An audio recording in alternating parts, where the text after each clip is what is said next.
We simply cannot allow people to pour into the United States undetected, undocumented, unchecked. And complete the dang fence. This bill that we will sign today is not a revolutionary bill.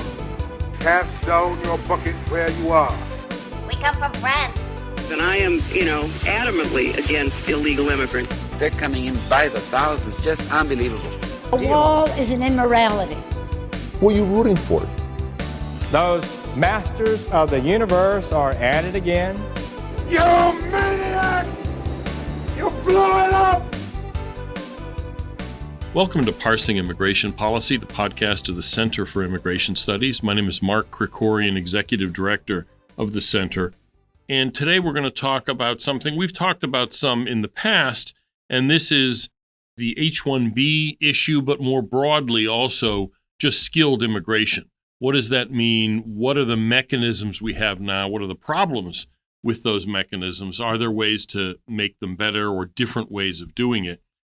And to talk about these issues, we have somebody uniquely qualified to discuss them. Norman Matloff's an emeritus professor at UC Davis, University of California, Davis, has written a lot about the skilled immigration, tech immigration, H-1B cluster of issues, and had an article in Compact, the online journal, and we'll have a link in the show notes, where he went in some detail over the starting with H-1B, but really talking more generally about skilled immigration and about how the way it's worked now undercuts American workers. So, Norm, thanks for joining us. And let me just start with one of the issues that you really hit a lot, and that you're one of the people who stresses this issue the most. And that is, on the H-1B issue in particular, there aren't like good employers that use H-1Bs in good ways and then bad ones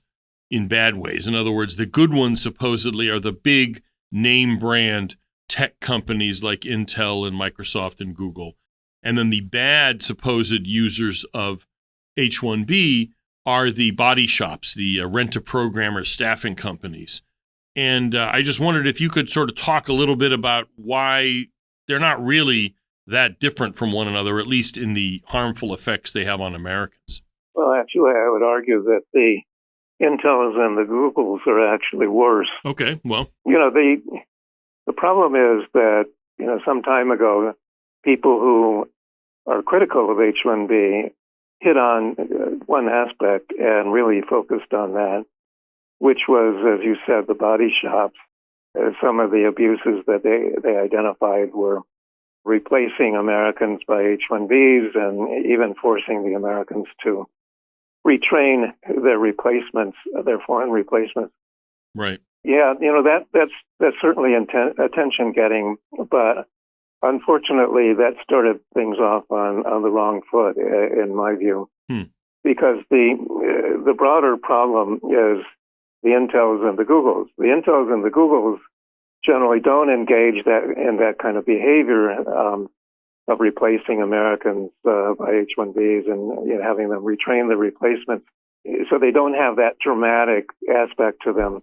Right. But they actually are much more harmful because they sponsor the H-1B workers for green cards. And that makes the H-1B workers and, the former workers permanent fixtures in the workplace.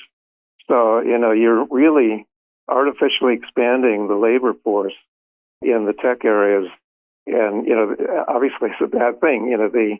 If you have an expansion of the workforce permanently, then that means fewer job opportunities for the people who are already here. Right. And, and lower salaries and so on. So, the problem is that the tech companies like Intel and Google have really spun this in clever ways. Of course, they hire the world's best PR outfits, and they say, look, these people have graduate degrees, and, these people are the best and the brightest, and so on.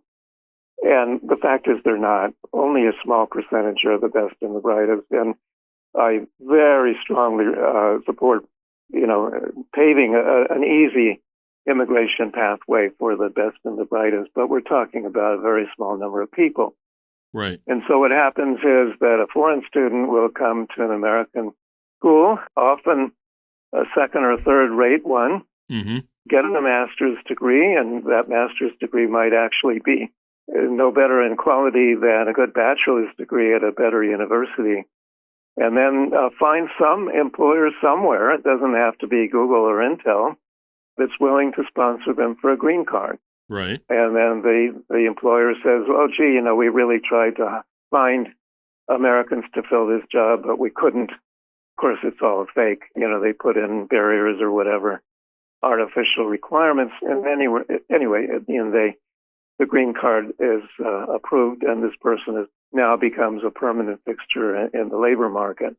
So the long-term effects of the usage of H-1B by the Intels and the Googles are much, much more intense than the short-term effects that some people have highlighted. The idea of training and replacement. Right. No, interesting. Now the thing is part of the value of an H-1B worker or an OPT or what have you, the fact that the employer kind of owns them or has power over them. I mean, it's not slavery, strictly speaking, but there is a certain level of control. Whereas if once that same worker gets a green card, he becomes a free worker. And so is the harmful effect on Americans somewhat less at that point, or does the quantity, the cumulative effect kind of swamp that out? Right. I mean, it's inflating the labor market. I mean, inflating the size. And obviously for any, this is Econ 101, right? Right, sure. If the supply of a good goes up, then the price goes down. And in this case, the price is the wages earned by American workers. One of the things you've written about a lot in this regard is how H-1B, and I mean, I'm happy to hear if this applies to the sort of other parts of skilled immigration, results in age discrimination. In other words, even if there's a similar level of skills, you're just paying a 25-year-old, whether he's from India or not, less than you're paying an American, 45-year-old who has more seniority. Is that dynamic real? And why is that an advantage if I'm assuming the older American has more work experience because he's older? Isn't that worth something as well? Why would you discriminate just, in favor of youth? Well, that last point about the value of experience, that's a very interesting one. I mean, we could have a whole show on that. Okay. This is not how HR works. This is not how, corporate hiring works. A job is set up at a certain level, and of course, the level is more often than not entry level. The people high up in the corporation just say, hey, we need entry level people. And, the value of experience really gets lost in that, which is too bad. But again, that's another topic for a different show. But to answer your original question, how does this dynamic come in? And it's very simple. There's a structure called prevailing wage, which sets up 4 levels, ostensibly based on experience. And what happened was that there are now 4 levels. There used to be 2. And, the expansion from 2 to 4 was done at the behest of the industry lobby for the purpose that they wanted to hire cheaper labor. Well, how does that work? The idea is this, that if you're hiring somebody at entry level, then you use the entry level one that's in those 4 wage levels. In other words, you're paying him less, basically, because he's an entry level. You're paying less than the older workers would be paid. Right. And so basically, the government is giving its approval because you're not comparing, the very structure that the government has set up is to compare entry level to entry level rather than entry level to mid-career or later. Right. And so what happens is that the entry level people are favored. And that results in age discrimination, against the domestic workers. And I know we don't want to have a whole show on this, but I mean, isn't there a significant loss of expertise in that regard? Because the 40-year-old American who is replaced by the 25-year-old Indian H-1B worker, if he ends up going into some other field, whatever it happens to be, I don't know, maybe he's managing a restaurant or something, or decides to take up accounting, his body of expertise is lost to the tech industry. It seems to me that's a significant countervailing cost. Well, it is, but again, that's now not how HR works in modern corporate America. The idea is that they don't want to hire people at the mid-career level. They cost a lot, and that's where H-1B comes in. Interesting. Now, you were saying that, you strongly support genuine top talents being able to come in and even simplify the process so that they wouldn't have to jump through all of these different kinds of hoops that we have. How would we identify who is best and brightest? Because, there's, one person's, average white-collar worker is another person's best and brightest. And how do you decide who that is? No, I agree. It's a really tough question. The way USCIS does is they have various guidelines of, for example, number of research papers published and so on. It's a tough problem. But, it's better to have I would argue that it's better to have a less than optimal solution to that tough problem than to simply willy-nilly give best and brightest status to any average person, which is, in a sense, what's easy to do now. You can, again, if you have formulas like number of papers published, that's easy. It's easy to game that system. Right. Somebody just goes around and says, I'd like to join your project here. I can add a little bit to it. How about adding my name to the paper? there are just many, many ways to game the system here. Right. Yeah, that's what I was thinking, is that, the system is being gamed now, and, we'd be gaming the system likewise. There's an O visa, which is another non-immigrant work visa, but that is genuinely for top talented workers. And if you, significantly changed H-1B or got rid of H-1B, wouldn't the other, for instance, L visas and O visas become the next target for the, lawyers that work with businesses on ways to game the system? Well, yeah, the O visa is already gamed, of course, but right. I think it's working fairly well. As you said, if H-1B were out and out, just removed, then pressure would be put on these other visas. There's just no perfect solution. We all know that. Right. But the point is, the system as it is right now is not working. It's very much to the detriment of the national economy, I would argue. All that you mentioned, and because of the age discrimination, all that talent is lost to the American tech industry and all that represents. Right. It's subtle. Again, somebody, it's interesting. I'll give a quick example, if I may. Sure. A friend of mine is a civil engineer, and, he works on water issues. And he, when I was telling him one time about the age discrimination in the tech field, particularly software development and things like that, he was shocked, because he said in civil engineering, experience is really valued. Right. And he said just that particular day, he had shown a younger engineer how to solve a certain problem, that the younger engineer just didn't know how to solve. And so, that his experience, the older guy's experience was invaluable in that case. But, when you're making a case to Congress, really, that we don't want to lose that kind of experience. Right. It's just very difficult to quantify. And nobody's tried to make that argument anyway, which is really sad. Now, to sort of play devil's advocate, or this is really something the tech lobbyists say, is that if, for instance, you're talking about civil engineering, the rules of gravity aren't really all that different than they were 5 or 10 years ago, whereas a lot of IT changes pretty rapidly.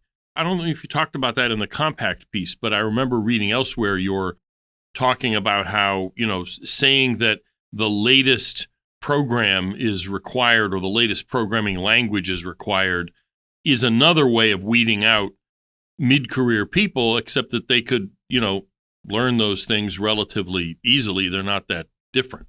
Am I understanding that correctly? Yeah. I've used an example of the Python programming language, which at the time that I wrote that was a little bit rare. It's now very, very common. Right. It's become the language of machine learning, for instance. But, when Python was new, the excuse given by the industry lobbyists, and they hire the best PR firms, so they make arguments that sound very plausible, and they say, well, only the young people that are just graduating from college right now, they're the only ones who know Python. And my response to that was, who's teaching them Python? It's old guys like me. Right. So, it exposed the problem with that argument, but it goes beyond that, if you're a good developer, you're going to be learning things like Python or whatever the language of the day is, just for fun. Right. I think people don't understand that for those of us who've done this for a long time, software development, it's fun. We love it. It's just like working a puzzle. Sure. And learning a new language is part of that. So it's not even a matter of being able to learn something new quickly if the need arises. The really good people are learning the new things already anyway on their own, just because they're interested in it. Right, which is why they're in the field to begin with. Yeah. So is part of the problem, I want to ask, I had a couple more questions on the best and brightest issue, but is part of the political problem especially in dealing with Congress, and this maybe is less true now than it was a few years ago, but there's a huge share of lawmakers who don't even know how to turn their own computers on. And so they're, it's all whiz bang, and you talk about the Python and C++, and they're just like, whatever you say, they're happy to just believe what you're telling them because they're still thinking about 5 1/4-inch floppy disks. Well, yeah, there's an ever increasing number of problems that can arise even, for the everyday user. And sometimes some of those problems are subtle enough that they stump, experts like me right for a while. So it's very natural for them to be bamboozled, them meaning the people in Congress. Mm-hmm. And then you add to that, test scores and, look at the American kids, they're falling behind Europe, they're falling behind Asia. And, you see these things, repeatedly in the press and so on. So, again, as I said, the industry lobbyists hire the best PR people in the world. They know what moves people. And the idea that, only the young people know the new things, that sells. It's not true, but it sells. Right. So back to this idea of how do we identify best and brightest? One thing I had suggested at one point, and I think Lamar Smith, when he was in Congress a number of years ago, there was this whole staple the green card to your diploma thing, which is still around. President Trump even endorsed it for even associate degrees holders from community colleges, which is just bonkers. But one of the things, there was this push, and one of the ways Congressman Lamar Smith's staff was trying to limit it is to limit it only to PhDs in sciences from like the top 100 research universities. Would that be a way of a sort of a proxy for best and brightest? Because if you actually go all the way through to earn a PhD in, I don't know, hydraulics or some kind of physics or something, you gotta have something upstairs, right? Well, yes and no. That again, that would be a whole other show. Also, survival of graduate programs. Mm-hmm. The idea of ranking by university prestige, that has come up. I've had congressional aides bring it up with me. Mm-hmm. It's probably better than nothing. People could argue that it's better to, err on the side of bringing in too many people, rather than making the requirements too stringent. There's no perfect solution. So it may be that the best way to do it is an either or. Right. I still like letters of recommendation and letters of recommendation that say, wow, this student has a really sensational idea. I never would have thought of it myself in a million years. It's making a huge impact on this research project. I don't think, people may embellish when they write a letter of recommendation, but they're generally pretty true. And if you see something like that, let's say from a couple of people about a couple of different incidents, right, I'm willing to go with that as one of the routes. If you want to say, let's take the top 20 research institutions, 100 is way, way too many, but whatever it is, that could be another path. Right. And even, the published papers, I don't like that idea at all, but, maybe restrict the published papers to the top venues. And again, some sort of confirmation from the project leader that this person, because projects are generally pretty big. And right. Yeah. If there's 75 authors, that doesn't mean you did that much. Right. So, something, a letter just confirming that, yes, this person really made key contributions. Here's what they are. Right. A letter along those lines. I think that would be pretty good. Interesting. Certainly better than what we have now. I as I said, maybe it's okay to err on the side of, being too lax, but I know for a fact that there are too many people that are getting in on this basis, and it should be tightened up somewhat. There's one, just the last thing on this best and brightest issue. Some people have suggested a simpler way that, gets around the gaming and all of that is you just give an IQ test in English. And, if you clear a certain threshold, we give you a green card because you're a super smart person. Is that something you've ever considered? Are there downsides to that? What would your thoughts on that be? I would totally oppose it. I don't believe there is such a thing as IQ, let alone an IQ test. Okay. I really am very disappointed to see the recent resurgence in the use of the term IQ. Right. It's just really destructive, in my opinion. Interesting. So you've been on this issue for a long time and been a critic of the way the skilled immigration system works, and yet you're not on the right. You can correct me here if I'm wrong, but you've considered yourself a liberal, at least, in the older sense of the word. Why is this critique not more widespread on the left? You're seeing it in some places. EPI, for instance, and Bernie Sanders, they certainly at least talk about the indentured aspect of H-1B, that sort of thing. But there isn't a broader critique of the impact on American workers. Why do you think that is? Well, I don't know. I'm only speculating, but I'll tell you, if you don't mind a side remark. Sure, please. The congressional testimony of the 4 Ivy League presidents and the subsequent resignation of the one at Harvard and so on, it really exposed big problems of how universities are working on the left these days. I do consider myself a classical liberal Democrat. I've been very, very active in issues, especially race issues, trying to bring up the status of the Black and Latinos, for example, especially the ones with less education and so on. So I claim to be a real liberal, but what has happened, I think, is the radicalization of the left and the idea that somebody who is working in the tech industry would be worthy of the consideration of people on the left. They would laugh at that idea. I see. Yeah. Remember, the DEI now is you're either an oppressor or the oppressed. Right. Yeah. And they're looking at somebody making $150,000 a year. They're not going to look at that person as oppressed. As oppressed. Yeah. Interesting. Now, related actually to this issue, I sort of hadn't really thought of it this way, but there's this issue of the country caps. And it's not numerical caps for particular countries, but it's just for listeners to understand.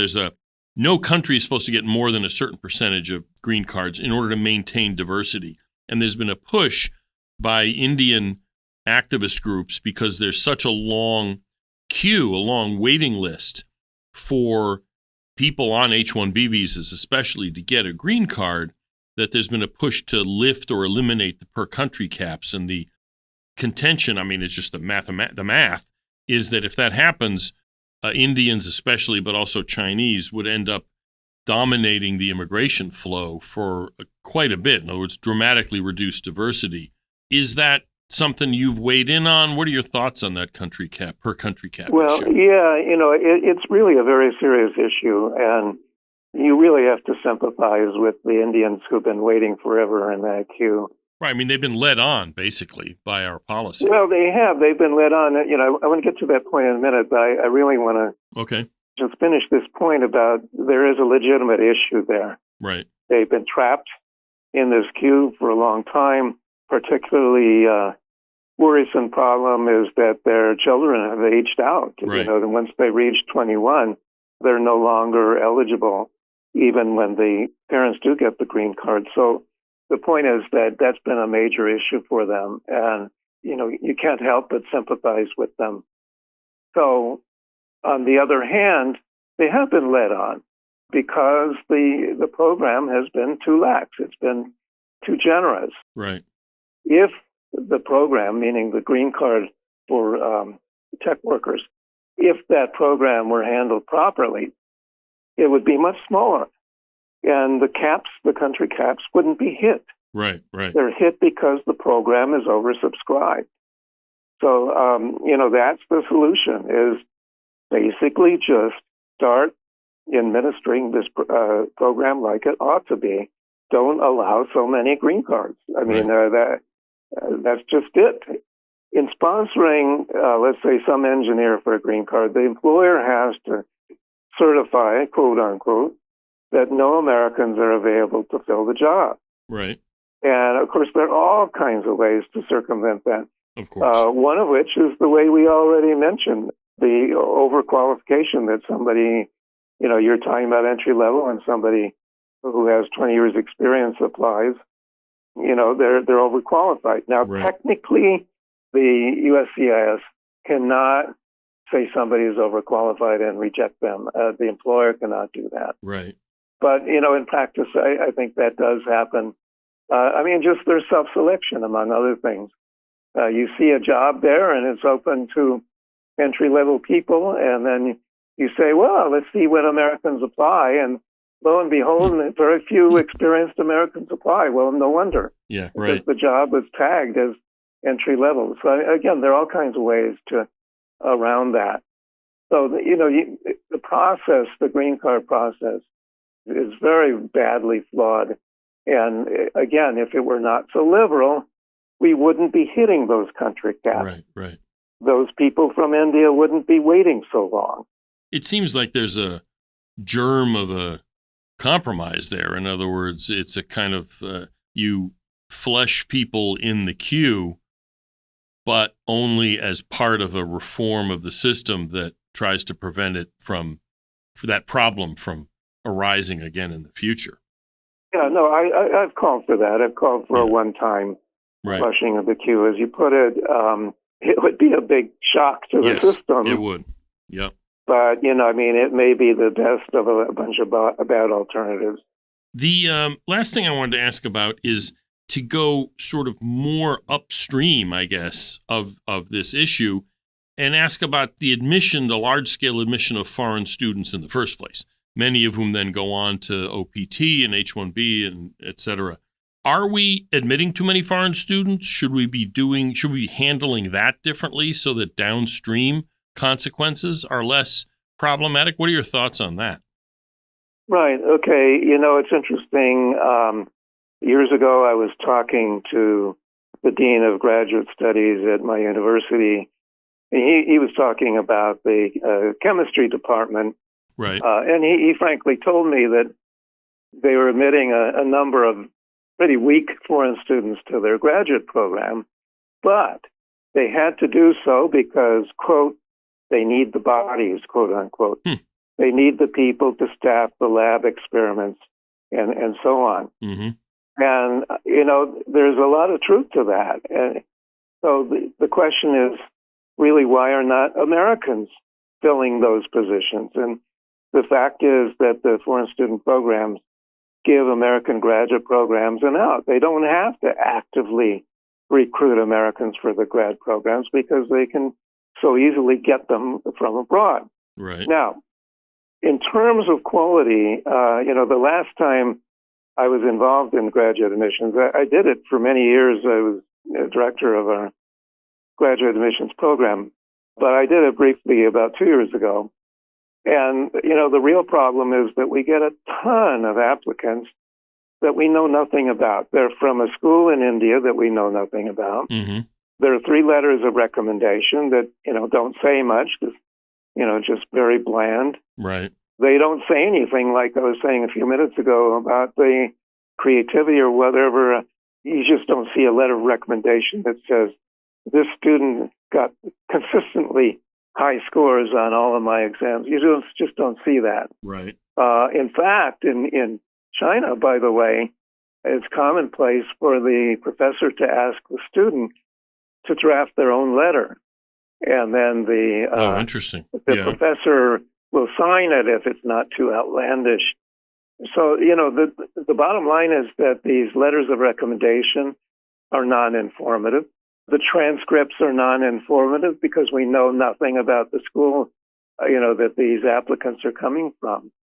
And so we end up, even in our program, admitting a lot of people to get the bodies, like the chemistry department. Right, wow. So the quality, I don't want to say this in a way that might offend anybody. I try to say this in measured tones, but some of the foreign students are just appallingly weak.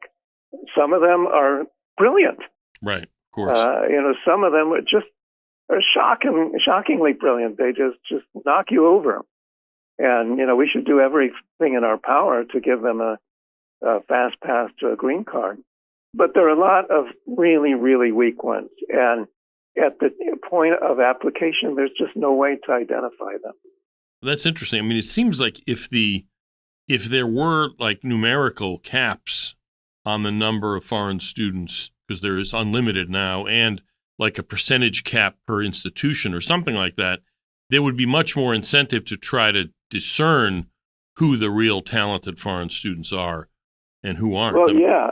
I mean, if there were real caps, right, the biggest consequence would be the universities would engage in huge campaigns to get more domestic students in graduate programs. You mentioned my Compact Magazine piece. I mentioned the infamous memo from the National Science Foundation that anticipated all of it. Right. They said that, right now, people with PhDs and also PhD students cost too much. We in the National Science Foundation, whose business it is to financially support graduate research, scientific research at universities, we want a better bang for our buck. So what are we going to do? We will aggressively bring in foreign students. Foreign students will work for less as graduate students. They'll accept smaller stipends and whatever, because they're hoping for the long term where they get a green card, which has enormous value to them and their families. So they will work for less. The economists call this, saying the workers here, the foreign workers, the foreign students, have a lower reservation wage.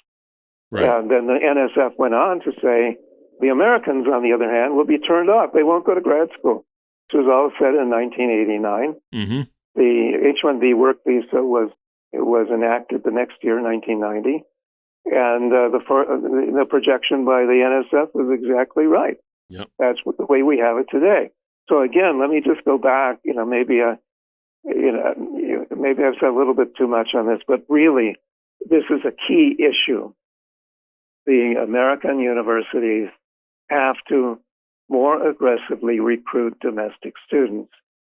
And if they do that, the salaries that attract them will go up because of the issue of supply and demand. Mm-hmm. Because without this pool of foreign workers to rely on, the industry that wants to hire PhDs, they're going to have to pay for it. So there'll be more incentive for the American students. So, it could be done. if the American academic world and the industry and Congress were of like mind and were really worried about the well-being of the country as a whole, they could engage in this aggressive campaign to get more domestic students into the STEM graduate programs. It would work. I've seen it happen. My department did it one time and got a lot more students, but it abandoned it. Right. The claim, though, in response to that, just as a last point, and this isn't me saying this, but is that basically Americans don't have the talent necessary. They're not that smart. And this was a lot during the whole Christmas fight on Twitter over H-1B. You had a lot of vulgarity, people insulting Indians, but you also had, Indian immigrants saying, look, Americans are all inbred, fat, and stupid, and that's why we need talent from outside. It seems to me in a country with 1/3 of a billion people, you can find the talent to enroll in these programs and then staff this industry. Right. Basically anybody who's getting high grades at an American, a good American university, they can do a PhD. Right. Okay. That's it. Interesting. End of story. There are plenty of people available if we wanted them to go to grad school. Now, do we want that? Right. Does the industry need so many PhDs and so on? That's a separate question. But if the answer is yes, it could be done. Right. There's plenty of talent there. Well, thank you, Norm. We are about at the end of our time. Norman Matloff's an emeritus professor at University of California, Davis, who has written for many years on the H-1B issue and the whole cluster of skilled IT-related immigration.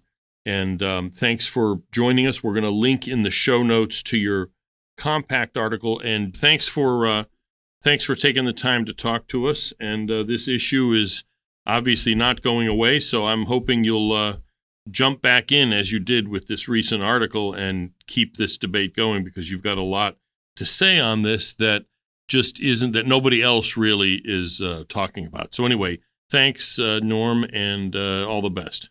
Thanks a lot, Mark. I enjoyed it. The H-1B issue that Norm and I talked about is an important one, and you're going to see it in the news, or at least in the discussions within the administration, but not right now. That's more like a medium-term issue. What we're seeing right now, something I wanted to just say a few things about, is the deportation efforts are ramping up with Tom Homan as the border czar or immigration czar.